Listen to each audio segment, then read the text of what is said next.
નર્મદા પીઢ આગેવાન પારસિંગભાઈ વસાવા અને તેમના પુત્ર વિનેશભાઈ સાથે ગામના 60 થી વધુ સક્રિય કાર્યકરોએ સાગમટી રાજીનામું આપી ભાજપામાં જોડાતા આપમાં ગાબડું પડ્યું છે।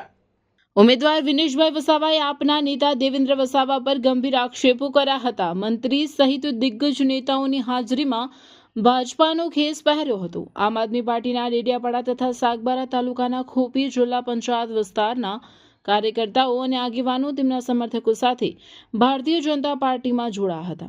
ભાજપમાં જોડાયેલા આગેવાનોમાં વિજય વસાવા તેમના સમર્થકો સાથે જોડાયા હતા। મારું નામ વિનેશ કુમાર પારસિંગભાઈ છે। મને આમ આદમી પાર્ટીએ તાલુકા પંચાયત પર સીટ આપેલી, એનું દિલ્હીથી ટિકિટ આવેલી 1 મહિનો સુધી મને રખડાવી ફળ્યા। પછી એન્ડિંગના સમયમાં મને કીધું કે તારું મેન્ડેટ નથી આવ્યું એમ કરી મને મારી જોડે છેતરપિંડી કરેલી છે। આવી રીતે આ ભારતીય જનતા પાર્ટીએ મને સહકાર આપ્યો છે। આમ આદમીની કિંમત ભારતીય જનતા પાર્ટી જાણે છે। આ છે ને આમ આદમી પાર્ટીના જે મતદારો છે એ લોકો છે ને છેતરપિંડી કરે છે। આવી રીતે લોકોને છે ને જૂઠું બોલીને છે ને ફસાવાના કામ કરે છે। કારણ કે આજે મારી જોડે થયું છે, કાલ તમારા છોકરાઓને તમારા જોડે બી થશે।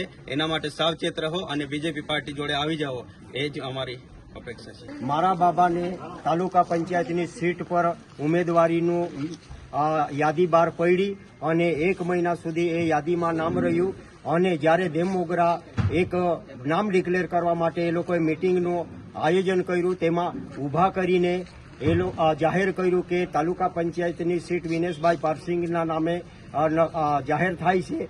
અને પછી એન્ડમાં રાજપીપળા કે ગમે ત્યાં જઈને દેવાભાઈએ છે ને મેન્ડેટ ચોરી લાવીને બીજાના નામ પર લખીને મેન્ડેટ રજૂ કરેલ છે।